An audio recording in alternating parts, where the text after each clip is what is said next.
झारखंड से बड़ी खबर आप तक पहुंचा रहे, जहां झारखंड विधानसभा चुनाव के लिए वोटिंग सुबह से जारी है। पहले चरण के 43 सीटों पर मतदान हो रहा है और 1 बजे तक के आंकड़े अगर आपको बताएं तो 50.42% वोटिंग हो चुकी है और 683 उम्मीदवारों के भाग्य का फैसला होगा।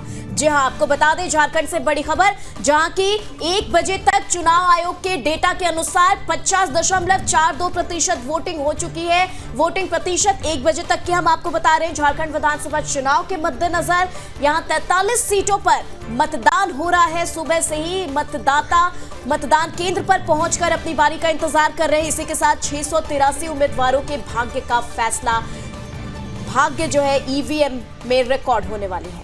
पश्चिम बंगाल की बड़ी खबर से आपको अवगत कराते हैं दर्शकों, जहां पश्चिम बंगाल की 6 विधानसभा सीटों पर उपचुनाव यानी बाई पोल है और नईहट्टी में दोपहर 1 बजे तक आपको बताएं लगभग 40% वोटिंग यहां पर हुई है और तालद नगरा में दोपहर 1 बजे तक 48% वोटिंग, सीताही में दोपहर 1 बजे तक 45% वोटिंग की खबर यहां पर आ रही है। बड़ी अपडेट पश्चिम बंगाल को लेकर नहीं।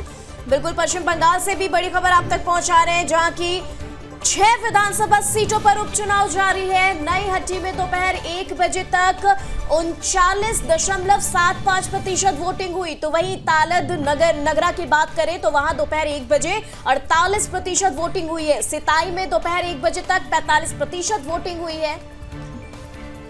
और चलिए इसी के साथ आपको बता दें, हमारे पास पल पल की अपडेट मतदान केंद्र से दे रहे हैं मुकेश खत्री इस वक्त हमारे साथ हैं, ब्यूरो चीफ झारखंड से, और इसी के साथ अंजनी पांडे ब्यूरो चीफ बिहार से जुड़ चुके हैं। तो चलिए रुक करते हैं, अंजनी पांडे जी आपकी तरफ रुक करना चाहेंगे, जानना चाहेंगे इस वक्त बिहार से क्या खबर आ रही है। बिहार में मतदान किस तरीके से आगे बढ़ रहा है? क्या अभी तक किसी भी तरह की ईवीएम मशीन खराब होने की खबर या फिर विरोध की खबर आ रही है? जी नहीं, देखिए बता दूं कि बिहार में जिन चार विधानसभा सीटों पर उपचुनाव है उनमें तरारी की भी बात करें तो तरारी में एक बूथ पर जो है आपसी झड़प हुई है मतदान को लेकर के, और इसमें 1-2 लोगों को जो है चोटें आई हैं, जिसमें कि 6 लोग जो है वो घायल हो गए, जिनका इलाज जो है किया जा रहा है।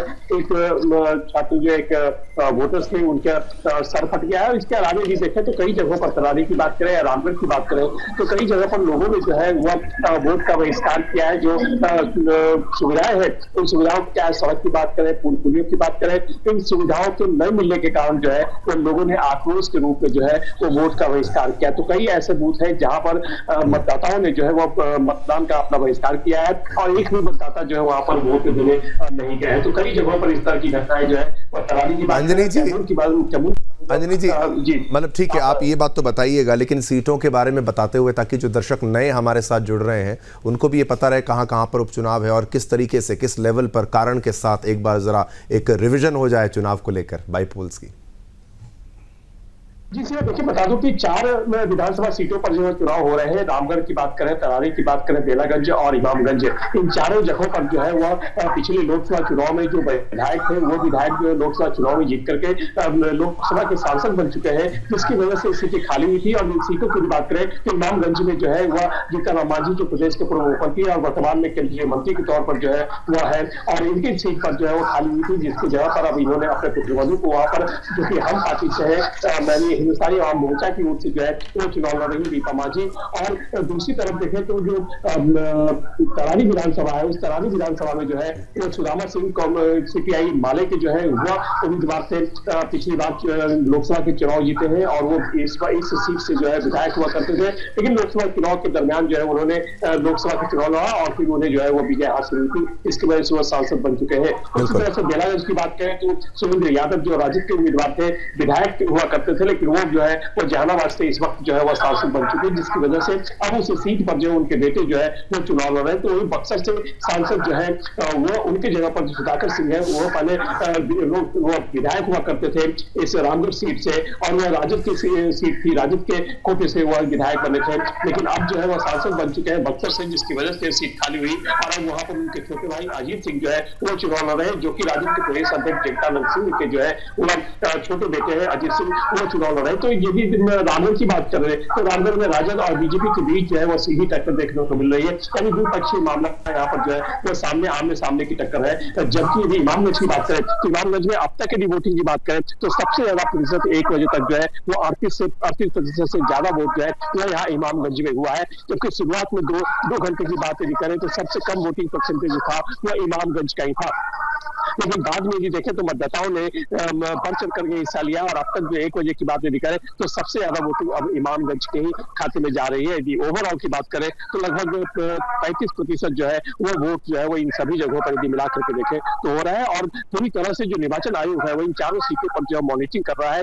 10,000 जो है वह यहाँ पर सिपाही लगाए गए, 10,000 पुलिस बल लगाए गए हैं, बिहार पुलिस के लोग जो है वो लगाए गए हैं ताकि शांतिपूर्वक हो सके। तो इसके बावजूद कई जगहों पर जो छिटपुट घटनाएं जो है वो सामने आई है। वही ईवीएम मशीन की खराबी की बात भी आई थी, लेकिन कोई बड़ी खराबी नहीं थी जिसकी वजह से तत्काल ईवीएम को जो है वो बदल दिया गया और वोटिंग जो है वहां पर जारी है। तो बढ़ चढ़ के लोग जो है उपचुनाव में, हालांकि उपचुनाव में लोगों की उदासीनता रहती है, लेकिन इस चुनाव को चूंकि 2025 में जो है वो आने वाले समय में विधानसभा के चुनाव होना है, जिसको लेकर सभी पार्टियां, चाहे एनडीए की बात करें या फिर महागठबंधन की बात करें या फिर जो नई पार्टी अभी प्रशांत किशोर जो चुनावी रणनीतिकार हुआ करते थे उन्होंने नई पार्टी का गठन किया जनसुराज, वो भी इन चारों सीटों पर जो चुनाव हो रहा है। तो 3 जगहों पर यदि बात करें तो 3 जगहों पर त्रिकोणात्मक जो है वो संघर्ष देखने को मिल रहा है। जबकि रामगढ़ की बात करें तो रामगढ़ में आमने सामने राजद और बिल्कुल अंजनी जी, बस मैं आपको थोड़ा सा रोकूंगा। मुकेश खत्री भी हमारे साथ हैं, झारखंड का भी हाल जान लेते हैं।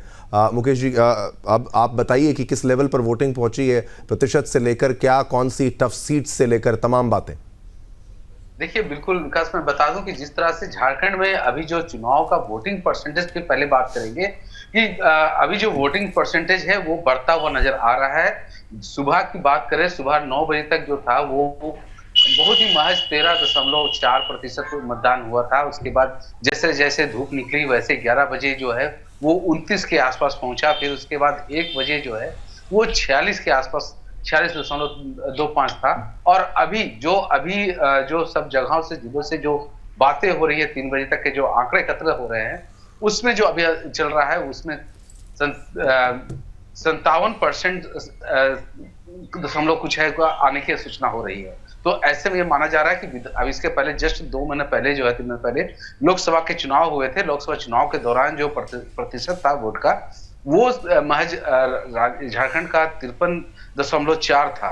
तो ऐसे में ये माना जा रहा है कि अभी 57 हो गए हैं, जबकि अभी भी 2 घंटे का समय बचा हुआ है। तो ऐसे में 60 के आसपास मतदान का प्रतिशत रांची में हो सकता है, झारखंड में हो सकता है। तो इसको लेकर बीजेपी से लेकर जो राजनीतिक पार्टी वो भी उत्साहित है और ईसीआई भी काफी उत्साहित है। वहीं अगर हॉट सीट की बात करें तो रांची जो झारखंड की राजधानी है वो भी काफी हॉट सीट के रूप में देखी जा रही थी, क्योंकि यहाँ पर जो राज्यसभा सांसद महुआ मांझी है वो दूसरी बार चुनाव लड़ रही है। पिछली बार वो हारी थी और इस बार भी वो महागठबंधन की प्रत्याशी है। वही उनके सामने सीपी सिंह चुनाव लड़ रहे हैं जो 6 बार पहले विधायक रह चुके हैं।